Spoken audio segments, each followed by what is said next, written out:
Hello guys, good morning, good morning. Kumusta na? Welcome sa aking munting YouTube channel. Kung bago ka pa lamang dito na napadpad, ako nga pala si Kuya Ray, isang OFW. At sa mga oras na to ay papasok ako ng work. At medyo hindi magandang weather ngayon. Kung mapapansin nyo, ayan, napakakulimlim. Mukhang babagsak ang malakas na ulan. And buti na lang ngayon hindi pa siya bumabagsak. So hopefully mamaya na siya bumagsak kapag nandun na sa workshop. And sana rin hindi mulan pagdating na uuwian mamayang hapon.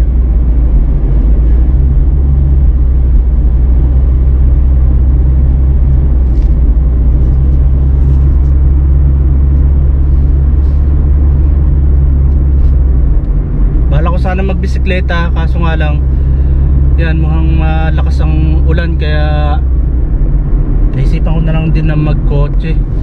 Cancel na muna yung pagbibisikleta. Siguro bukas kung hindi uulan. Malapit lang naman yung workshop na pinapasukan ko. 5 minutes pag nakakotse ka, and 10 to 12 minutes naman kapag nakabisikleta ka. Pero depende rin yun sa pagpadyak mo. Kung mabilis kang pumadyak, mabilis lang din ang biyahe. Kaya siyang kuhanin ng mga 6 minutes. And then na yung workshop namin kung saan ako papasok.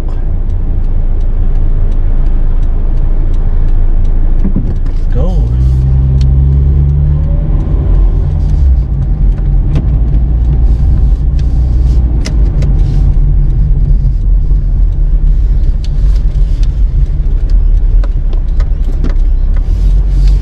Colorado.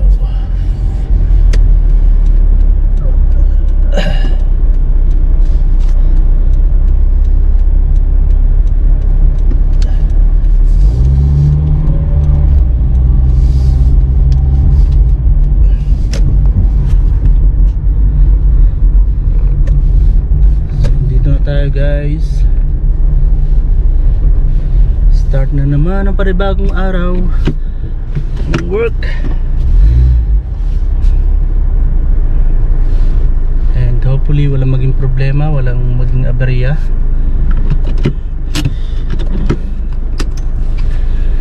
So see you again mamaya pag after na ng work.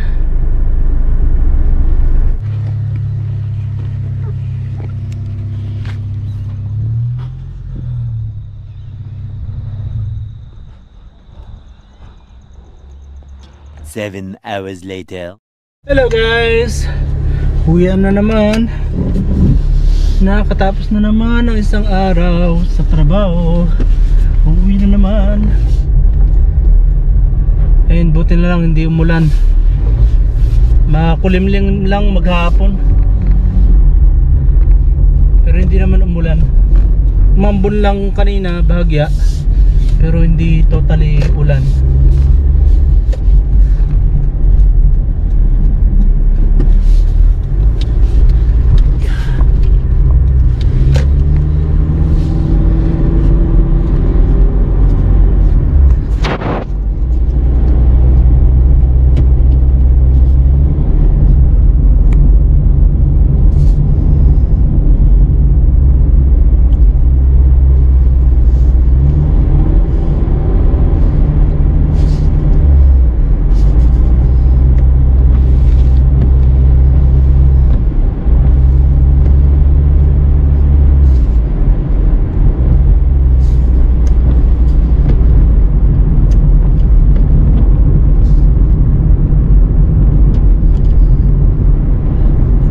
Salamin, malikabok.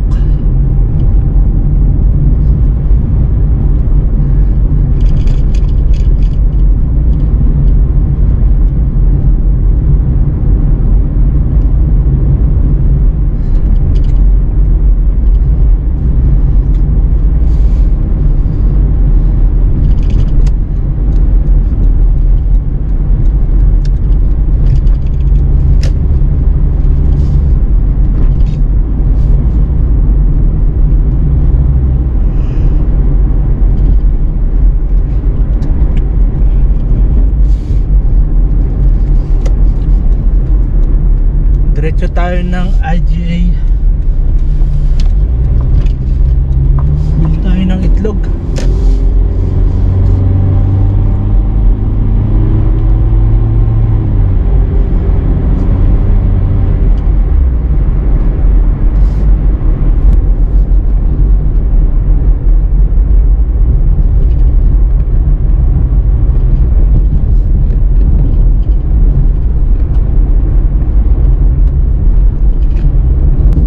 Galing pala kami dyan kanina sa Sydney Tools.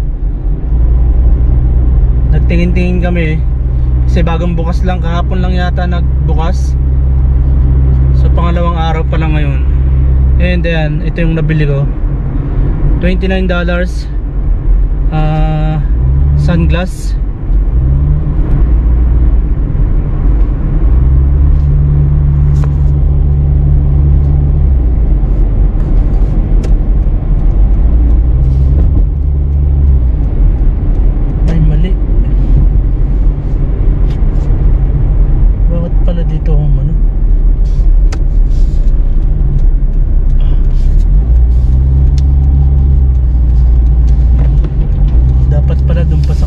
Pero okay lang.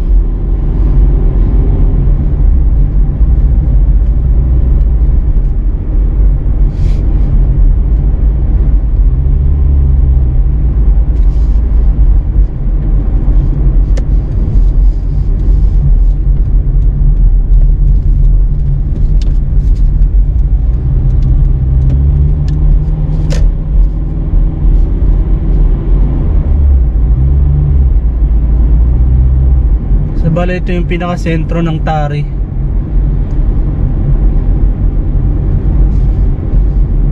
Nandito yung karamihan ng mga establishment.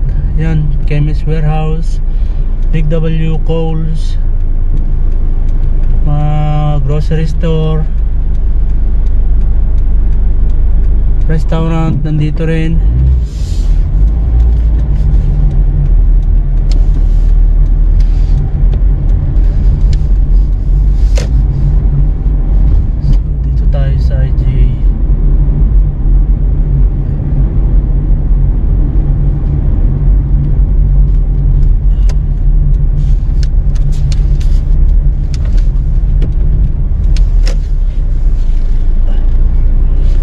Riches IGA.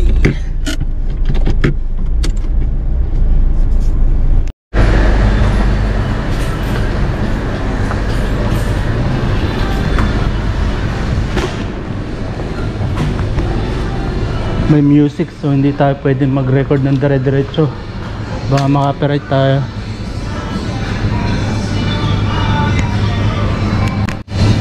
So medyo mahal yung itlog nila rito, $9.50. So nandito na dito na tayo kukuha.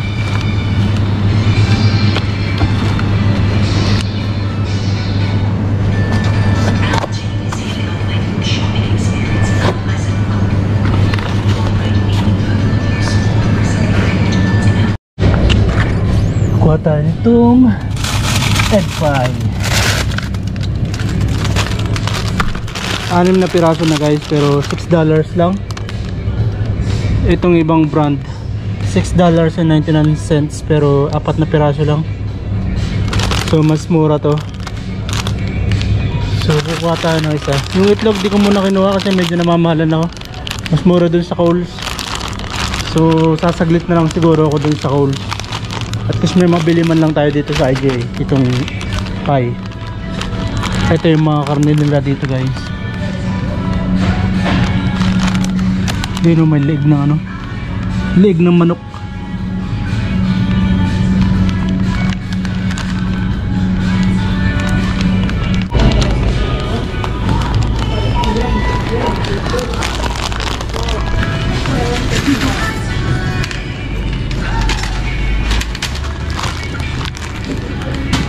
Started yet. $6. Card please.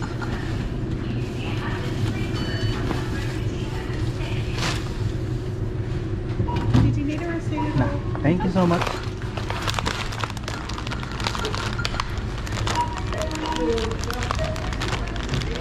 Lilipat tayo sa Coles. Doon tayo bibili ng itlog, mas mura doon.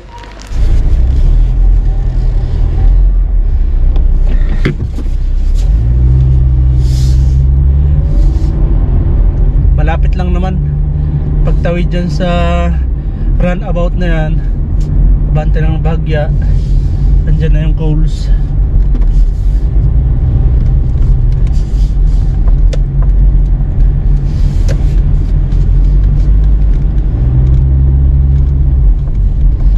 Kakanan lang tayo dito para sa loob tayo makakapag-parking.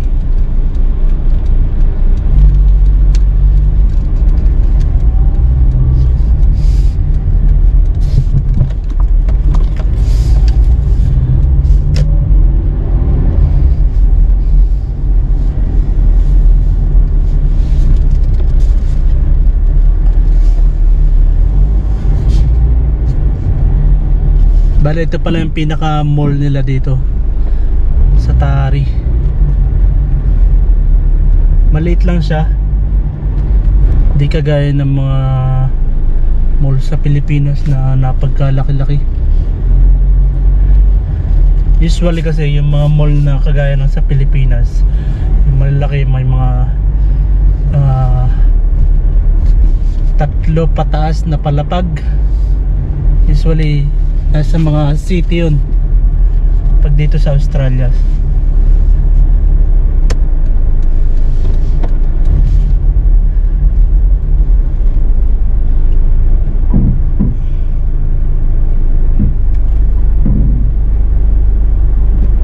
Tapos yan, pagka pedestrian na ganyan, talagang kailangan mong huminto kahit pa sabihin mong malayo pa yung tatawid. Basta alam mo na tatawid siya kahit pa malayo, mag-minor ka na, and then full stop kapag malapit na sila sa mismong tawiran.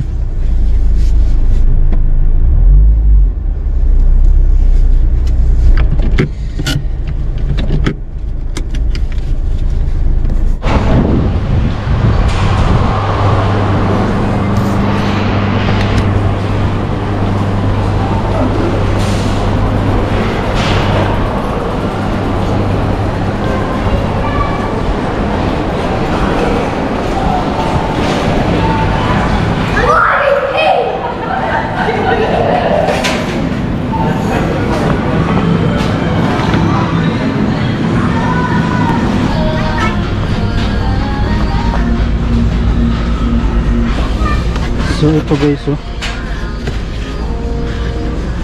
$7 lang, $7.90, pero 18 na piraso na siya. Yan guys, 18 large eggs. So kung kanina kumuha tayo dun ng $9.99, tapos 12 piraso lang, so malaking diferensya kasi ito 18 na. So buti dito tayo pumunta, dito ako pumunta, nakatipid. Kunin ko na kaya dalawa, last na rin to eh. Sayang kasi laki ng diferensya. Tamo to, 12 piraso pero $6.10, so mas mura pa rin doon sa IGA kanina. Sigurado ba to?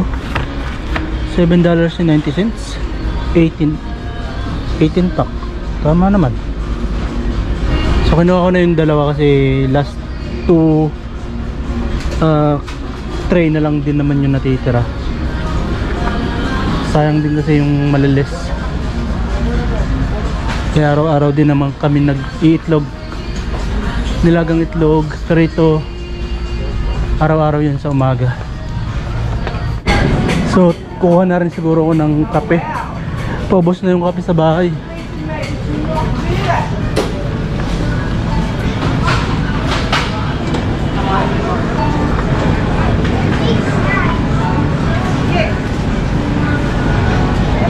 $30% off, save ng $4.50. So tingin pa tayo na mas mura, $10 yun. Ito 2 for $15, save ng $10. Ano kaya? Ito na lang siguro, $6.90. So save ng $4.60. Dati siyang $11.50. So ito na lang muna na siguro. May kaunti pa naman dun eh, paubos nga lang. Pero parang magandang kumuha nito kasi naka save ng $10. So pwedeng ilagay sa ano, bagahe. Tama, ilalagay ko sa ano, sa bagahe.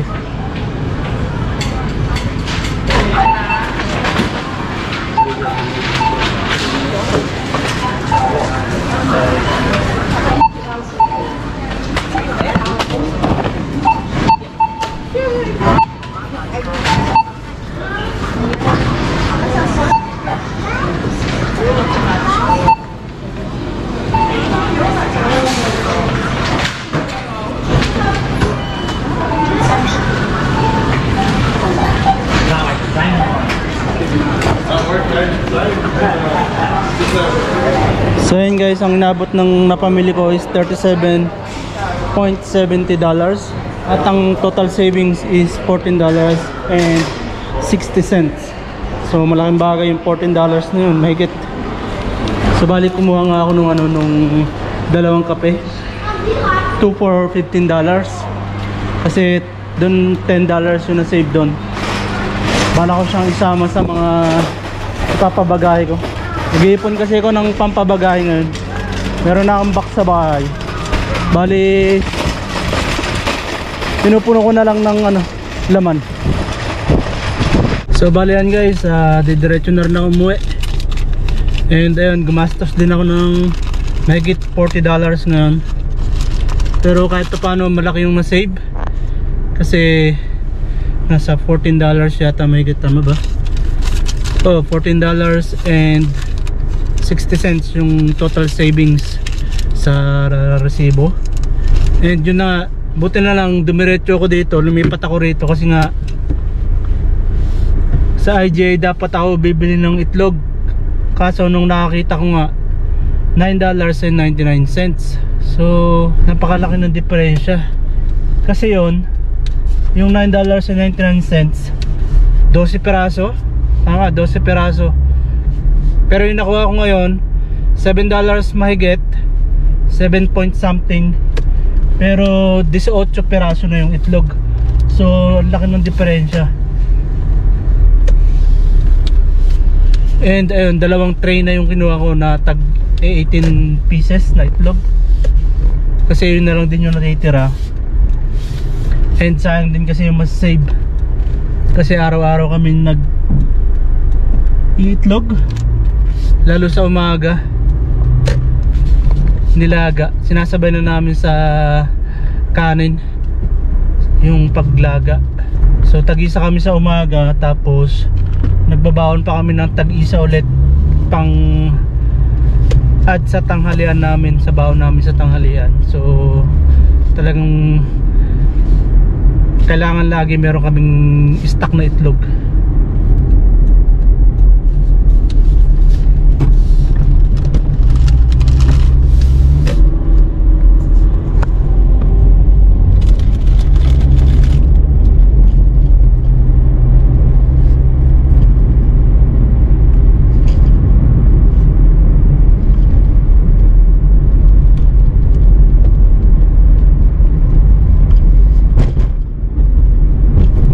Talaga hindi umulan ngayon.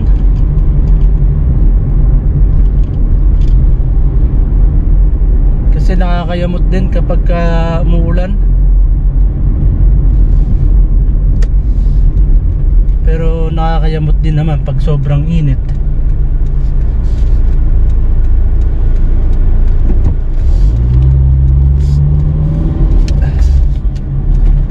So dito pala sa Australia, kapag nasa suburb ka na lugar or yung mga province, ika nga sa atin sa Pilipinas, pagka probinsya yung lugar mo dito, more on sila sa kalsada, more on runabout. Bihira yung usual na intersection kagaya sa Pilipinas. Sa Pilipinas kasi yun yung madalas yung intersection, pero dito runabout madalas. Pero sa city, Yun, marami din, madalas din ang intersection, stoplight na intersection. Pero dito runabout.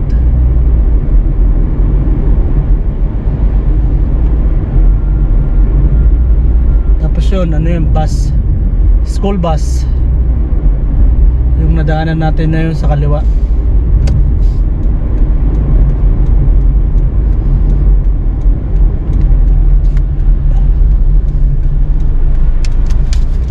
So dito na ako sa bahay, nakarating na, taas na ng damo namin ulan kasi ng ulan. So hanggang dito na lamang to guys, itong video. Hanggang dito na lamang tong video guys. And see you on the next one. Bye!